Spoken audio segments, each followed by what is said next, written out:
Alright, hello there guys. Today I'm bringing you a Templar PvP build that is an updated version of the last one that I showed you. I find this one's a lot better, it's a lot easier to play, it has a little more potential, it's a little easier to sustain with. So let's get into it. Starting on a restoration bar, I'm going to start with skills, go into gear, and then go into attribute points. So starting on a restoration bar, I use Purifying Ritual. That's because Mark is super OP right now, and you can almost never not get marked, and dots are really popular at this point. So I keep that on. It's a really good skill. You must pretty much have a purge or purifying on. Sorry, this patch because Mark got a huge buff. Second, I use Unstable Core. Now this is for open world. Unstable Core is a really great ability for shutting down Sorks in 1vx situations, because they can just sit back and damage the hell out of you. So if you cast this on them, it's going to give you at least 1 second for the CC break animation, and in between there, you can potentially nuke down one of your opponents that are giving you trouble. Third, I use Breath of Life. Breath of Life I started using because Healing Ward was not a bursty enough heal for me. I find Healing Wards better for maybe like a Nightblade. I mean, obviously they don't have Breath of Life, but I find it works good with something like a Nightblade because they can ward, cloak, and then come out of cloak and have the ward pop. So Breath of Life is really my best way of surviving. I try not to spam this because it has a decent magic cost for 3,000. So I mean, it's good. But yeah, it's actually I'd take this over Healing Ward for sure. Fourth, I use Blazing Shield now, just because I realized Blazing Shield had a lower cost than any other shield that I was putting on my bar, and it still scales off your health, so it's not too bad at all. And then fifth, I use Dark Flare. Of course, I'm gonna have my heal debuff on my bar here. I gotta have a heal debuff of some kind, right? Let's get into the destro bar. So I'm using Entropy. You can take whichever morph of this you'd like. It's kind of a personal preference thing. I haven't currently morphed it yet, and I don't know exactly which one I'm going to morph it into. Haven't exactly decided, but you choose on that one. Second, we have Crushing Shock. The reason I like to use an Inferno Staff for Crushing Shock other than Flame Reach or Fire Reach is because this hits 3 times. So when I cast Elemental Drain on my opponent, it has 3 chances to proc, or sorry, not 3 chances, it procs 3 times on every Crushing Shock, so I'm restoring around 700 magicka per Crushing Shock. So that's pretty much reducing my cost to 1,000 with Crushing Shock. On to the third skill, Elemental Drain. I really enjoy this skill. It takes a lot, like a decent amount of skill to use this in a 1vx situation, because you have to be great with targeting, and that's kinda hard when you have a lot of pressure on you. It's a tech choice. You don't exactly have to use this. You could swap it out for something, maybe your Reflective Light, something like that. Fourth, the other reason I use a Fire Staff, Flame Reach. Flame Reach has a huge knockback. Like it's 8 meters. And the range is 38 meters, and that's with only 1 Alliance War passive. So if you get the second part of that passive, it goes up to, I believe, 41 meters range. 41 meter range with an 8 meter knockback, now that's unreal. You could sit on the bottom of a cliff and still knock somebody off at the top of it. My favorite thing to do with Flame Reach is knock people off of keeps, and that was a great thing that Vampire's Bane was good for. I could cast that, slow their movement speed, run around them, and then hit Flame Reach to knock them off the side of the cliff, or whatever it may be. And then fifth, of course, I'm using Radiant Depression. Radiant Depression is much too strong this patch. You cannot dodge roll it, you can't purge it, you can't purify it. It's necessary to play a Templar. Some people might call me cheesy. That's alright, I like to win.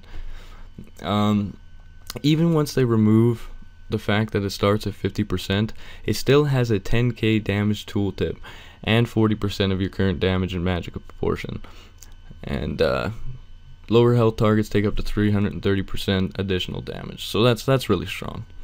The ult I choose to use is Soul Assault. Some people preference Meteor. I suppose you could always throw Meteor on your back bar because most Templar ults are shit in 1vx situations. Soul Assault is kind of for me because I have a combo I like to do with my resto bar.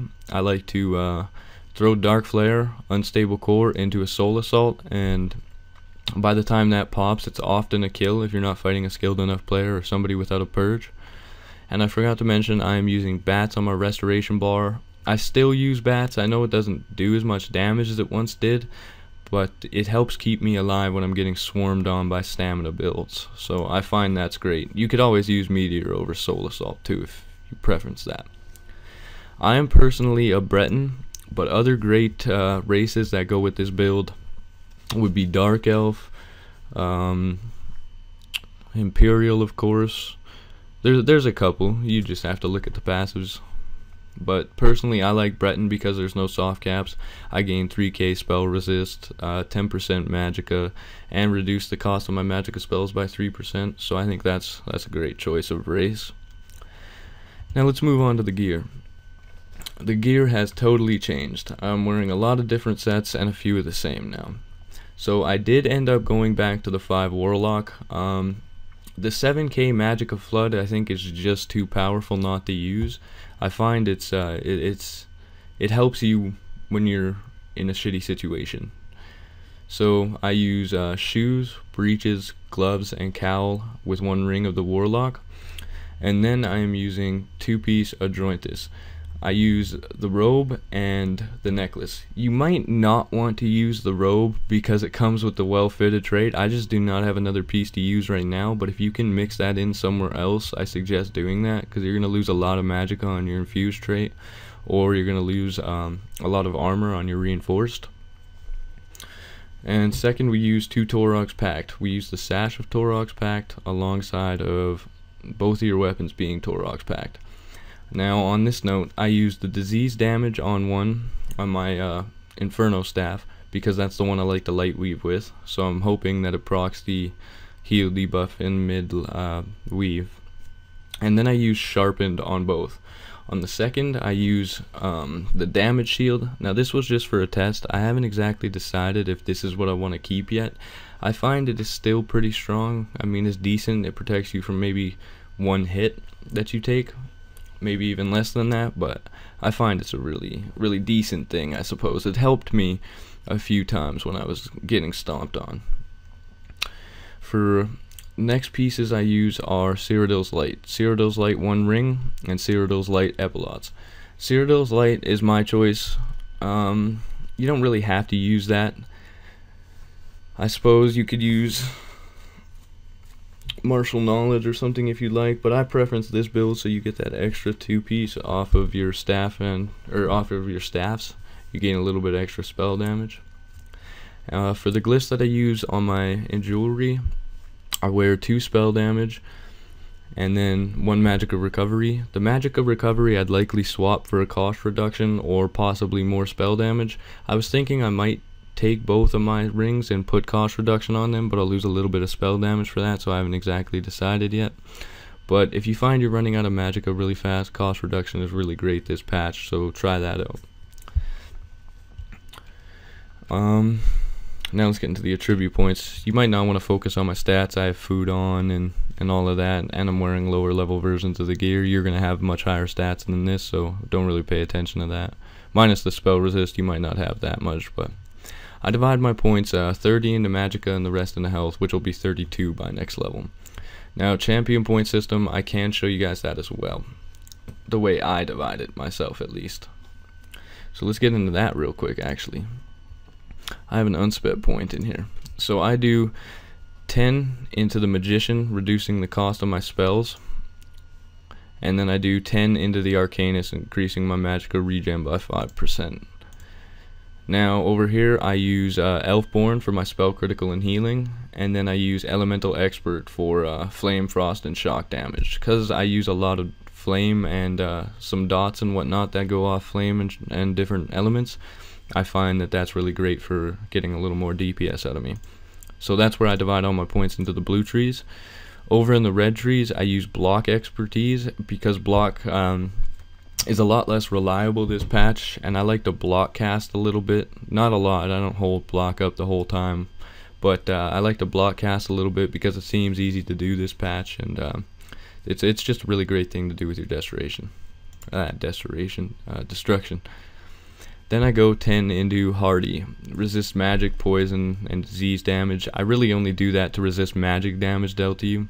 And Elemental Defender. I might throw a little more into Elemental Defender and maybe some into light armor focus as I progress, but I don't really care about having more armor. I just like to try and keep a little bit of my blazing shield up, or just throw it up when I'm low on health and then spam off some breaths. So that is how I divide my champion points. So yeah, try this build out. Let me know what you guys think. So far it's probably the best magic build that I've came up with, or anybody else I have seen would like to, or believes too. I showed people like Divine Cross and all them. They told me that they were going to try it out themselves and see how it works. So anyway, thanks for watching. Try it out. Have a good night.